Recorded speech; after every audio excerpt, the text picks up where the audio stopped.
If you have to fight a recession, you can't cut rates that much because they're not that high. And then if you do QE, you're not starting here, you're starting up here. So you go to 5 trillion, 6 trillion. At what point do you destroy confidence? At what point do people wake up and say, you know what, I don't know what's going on, but get me out of here, get me gold, silver, land, water, I'm going to buy a house, buy a car, just get me out of the dollar. What is that invisible confidence boundary? You might find out the hard way. People save for a reason. You know, their retirement, their health care, their parents' health care, kids' education, they have a lifetime goal. And when you impose negative interest rates, the theory is if I'm taking your money away, you're going to spend it because you don't want me to take it away. In reality, people save more. Because like, well, if you're taking my money away, I still have my goal, so I better save more. So it actually makes the liquidity trap worse. But we'll let the central bankers figure that out in good time.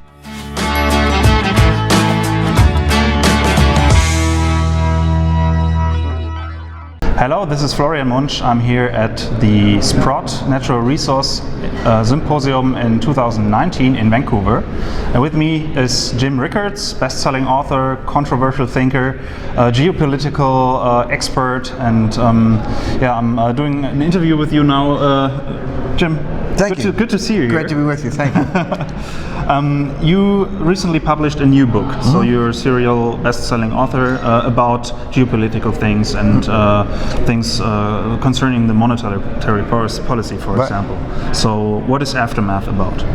Well, thank you. The new book is Aftermath. It's actually volume 4 in an international monetary quartet. So the other books were Currency Wars, The Death of Money, The Road to Ruin, and now Aftermath. I have these nice cheery titles. Yeah. So it completes the quartet, but it also brings the story up to date.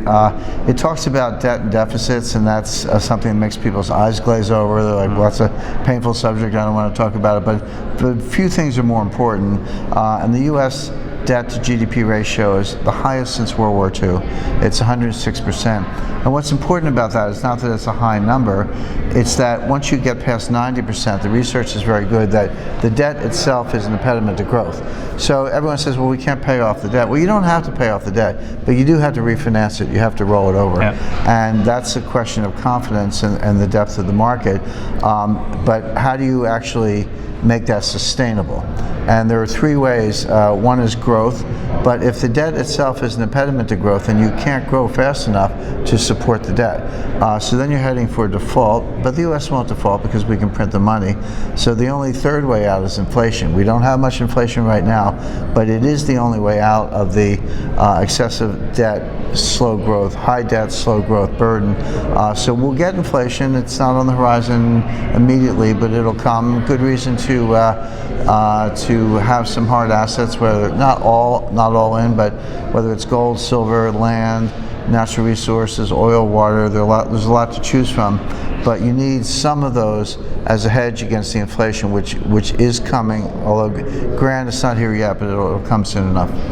We have seen the Fed trying to go into the next cycle of making the interest rates higher and quantitative tightening, and all this suddenly stopped right now. So do you see any possibility for this next rate hike cycle, or is it like the Japanese model, like decades of low interest rates going forward? Well, it'll probably end up more like Japan. I would say it already is, but what the market may have missed when Jay Powell gave his remarks at a press conference after cutting rates, the reporters said, well, is this now the first of a series of rate cuts? Will you cut again in September and December and into next year, and are we on an easing cycle? And Powell said no. He said, I'm not ruling out more cuts. We might cut more, but this is not the beginning of an easing cycle. He called it a mid-course correction or a mid-course adjustment. And what he meant by that is we actually want to tighten. We want to raise rates. But we happen to cut right now because there was a slowdown in growth. Trade wars are going on. Currency wars are going on. You don't want the dollar to get too strong. And so a cut was deemed to be good for the economy, but really part of the currency wars vis-a-vis the euro. Now that's what Powell said. So 2 questions. Number 1, well, why does the Fed want to raise rates, they just can't do it? Well, why do they want to raise rates in a weak economy? The answer is they're preparing for the next recession. And research and history show that you have to cut interest rates about 4% to get the U.S. economy out of a recession.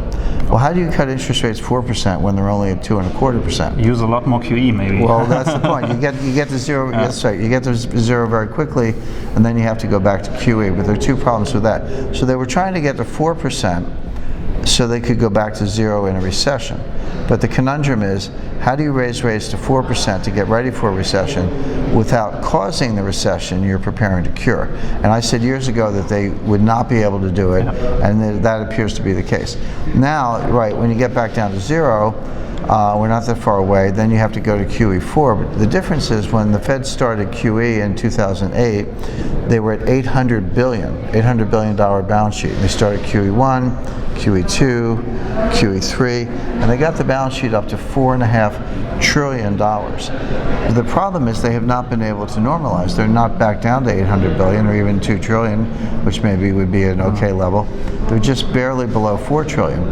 So now, rates aren't high enough and the balance sheet's not low enough, and if you have to fight a recession, you can't cut rates that much because they're not that high. And then if you do QE, you're not starting here, you're starting up here.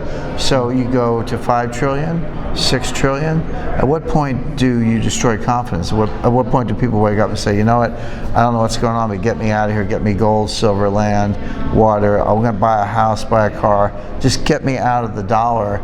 What is that invisible confidence boundary? You might find out the hard way.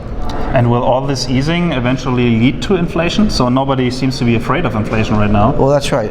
Milton Friedman said that inflation is always and everywhere a monetary phenomenon, and that is completely incorrect.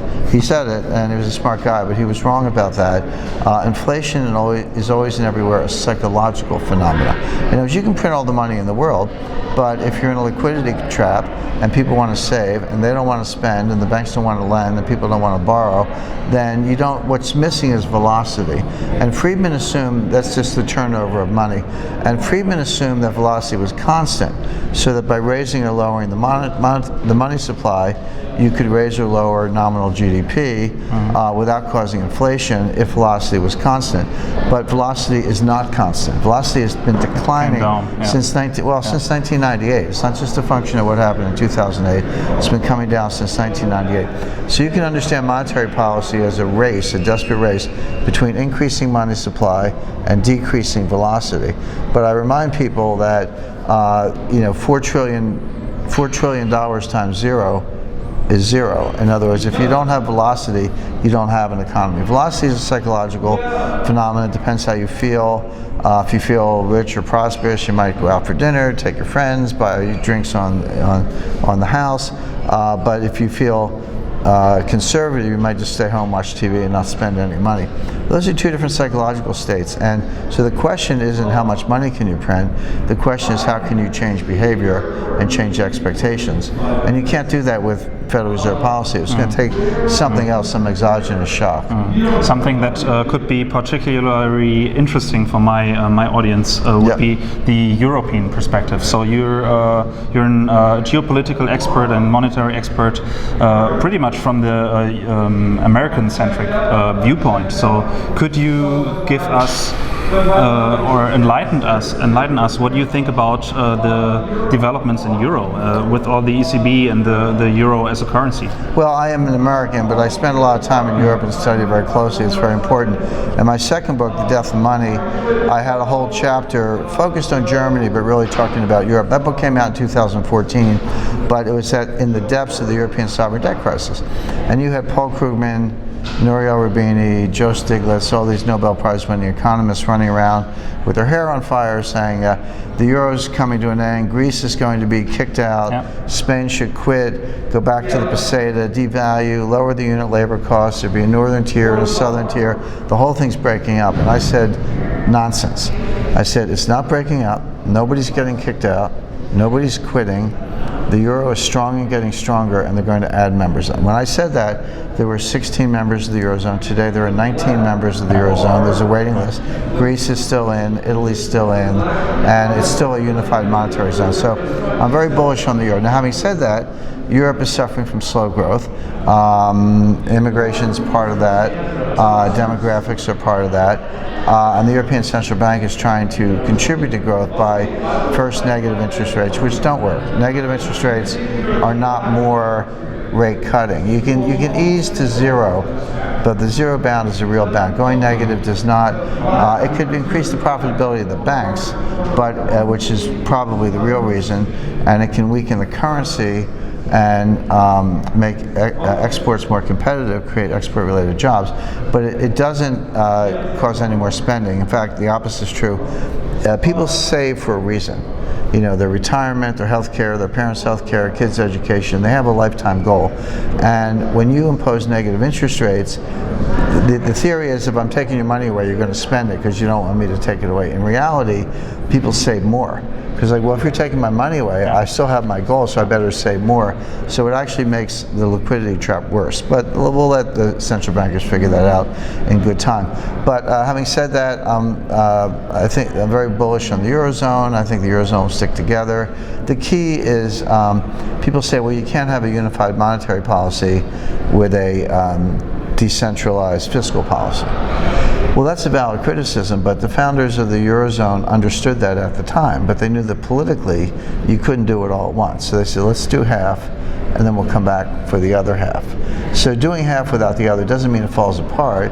It means that you should expect unified fiscal policy, unified banking regulation, and a true Eurobond. And when I say Eurobond, I don't mean dollar. We're walking in that direction. Yeah. Germany has the best credit. Germany doesn't want to guarantee or put its credit behind a euro bond backed by the full faith and credit of the eurozone until they have a belief that fiscal policy of all the members will be acceptable.